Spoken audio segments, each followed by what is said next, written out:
नीलम एक 12 साल की लड़की रोज अपनी खिड़की से देखती थी उस ऊंचे पहाड़ को जिसे गांव वाले बड़े प्यार से नीला शिखर कहते थे। वह पहाड़ जो सूरज की पहली किरण के साथ ही नीला चमक उठता था। लेकिन क्या नीलम जानती थी कि एक दिन वो पहाड़ उसकी सबसे बड़ी परीक्षा बन जाएगा। नीलम अपने पिता विक्रम सिंह और मां अरुणा के साथ हिमाचल प्रदेश के चंबा जिले के सफेद धार गांव में रहती थी। ये गांव चट्टानों और हरियाली के बीच ऐसा बसा हुआ था जैसे किसी चित्रकार ने बड़े प्यार से रंग भरा हो। फिर वह जून की एक काली रात आती है, एक भयंकर रात जब बादल फटा, बारिश ने पहाड़ों को भिगो दिया और अचानक तेज गर्जन के साथ लैंडस्लाइड हुआ। नीला शिखर की ढलान से मलबा, पत्थर और पानी गांव की ओर दौड़ा।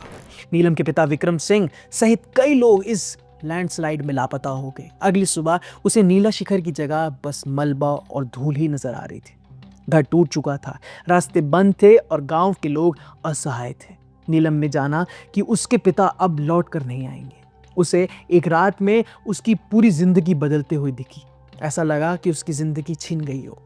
और ये कहानी अकेली नीलम की नहीं, हिमाचल प्रदेश के सिर्फ एक जिले में, चंबा जिले में पिछले 5 वर्षों में 699 लोगों की मौत प्राकृतिक आपदाओं के कारण हुई, जिसमें 1909 मकान क्षतिग्रस्त हुए, 1011 गौशालाएं तबाह हुई और लगभग 425 करोड़ रुपए की सड़कें बर्बाद हो गई।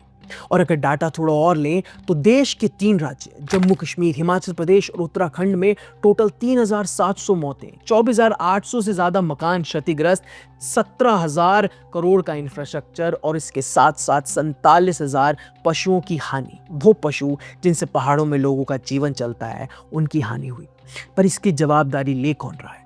नाम तो इसको act of God, natural calamities का हवाला दिया जाता है, लेकिन क्या सच में सिर्फ भगवान ने ये किया है? अगर भगवान ने किया है तो सुप्रीम कोर्ट ने इन राज्यों की सरकारों को नोटिस क्यों भेजा?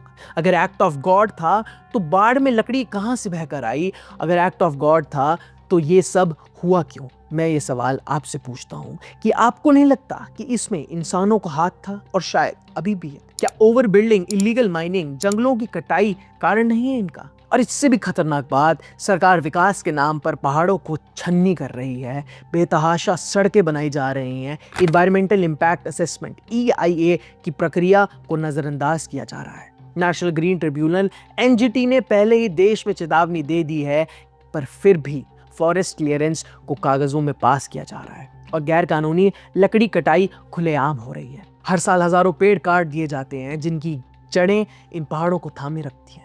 टूरिज्म और निर्माण कार्यों से भी एनवायरनमेंट पर भारी दबाव पड़ता है। इससे पहाड़ों की सुरक्षा कमजोर हो रही है और हर साल बड़ी तबाही होती जा रही है। नीलम जैसे हजारों बच्चे हैं जो इन पहाड़ों में रहते हैं और उनकी जिंदगी इन प्राकृतिक आपदाओं से खतरे में है। क्या हम इनके लिए कुछ नहीं कर सकते? क्या हम इनके घरों के लिए कुछ नहीं कर सकते? अगर हम जिम्मेदारी लें तो शायद हजारों जिंदगियां बचा सकते हैं।